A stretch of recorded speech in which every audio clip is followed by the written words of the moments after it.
La revue de presse, c'est avec David Abiker, Nikos. Et à la une ce matin, cher David, bonjour. Bonjour Nikos, bonjour Céline. Bonjour. Des prénoms qui racontent une histoire. Et on va commencer par ces prénoms qui racontent l'intégration. Ouest France, Le Figaro ou encore Le Parisien aujourd'hui en France publient ce matin la synthèse d'une enquête de l'Institut national d'études démographiques, l'INED, qui paraît aujourd'hui et démontre l'intégration des populations d'origine immigrée par le prénom.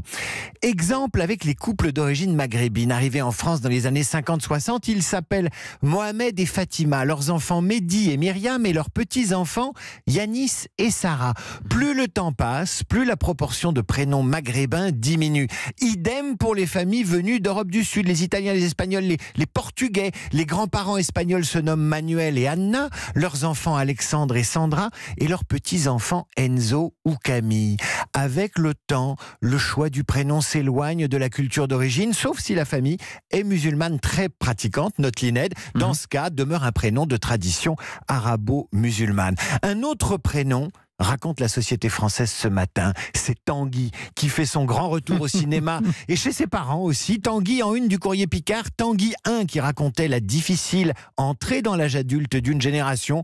Tanguy 2, le retour, raconte 20 ans plus tard un phénomène qui lui s'est installé. Enfin, en couverture de Var Matin, il y a Martha Desrumaux, ouvrière, syndicaliste, défenseur des droits des femmes, déportée, résistante. Retenez bien son nom et son prénom, son joli prénom à Martha. Une pétition circule pour qu'elle entre au Panthéon. Un autre mot à la une de l'actualité ce matin, David Abiker, c'est indemnisation. Indemnisation à la une du Parisien aujourd'hui en France dans l'affaire du Mediator. Près de 116 millions d'euros. Jamais en France des victimes n'avaient été autant dédommagées dans le procès d'un scandale sanitaire. Des indemnités records versées à 3600 patients consommateurs du Mediator commercialisé par Servier. Si certains n'ont reçu que quelques milliers d'euros, d'autres gravement touchés par des maladies du cœur ont perçu des centaines de milliers, voire jusqu'à 1 million d'euros. Des montants pareils, c'est nouveau en France, mais sans comparaison avec ce qui se pratique aux États-Unis, où des indemnités se négocient par centaines de millions.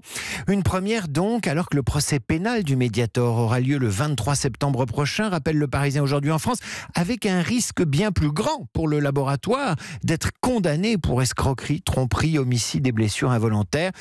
La justice innove encore ce matin avec la reconnaissance d'un préjudice d'anxiété. Et ce sont précisément les salariés exposés à l'amiante qui peuvent le faire valoir. La Cour de cassation a décidé vendredi, explique le Courrier Picard, d'étendre le préjudice d'anxiété à tous les salariés qui pourront justifier d'une exposition à l'amiante, laquelle est susceptible d'être un facteur évidemment de cancer. Ce qui veut également dire que l'indemnisation ne sera plus limitée aux seuls salariés des entreprises classées amiante.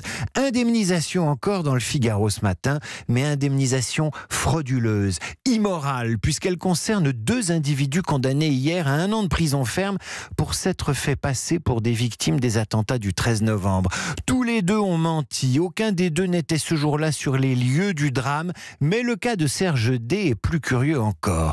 Non seulement il a prétendu faire partie des clients qui dînaient au Petit Cambodge le soir des attentats, alors qu'il visionnait chez lui un match de football, mais surtout Serge D avait déjà été reconnu victime de l'attentat du RER B en 95, vraiment victime, et il avait touché à ce titre plus de 108 000 euros d'indemnité de la part du Fonds d'indemnisation des victimes du terrorisme.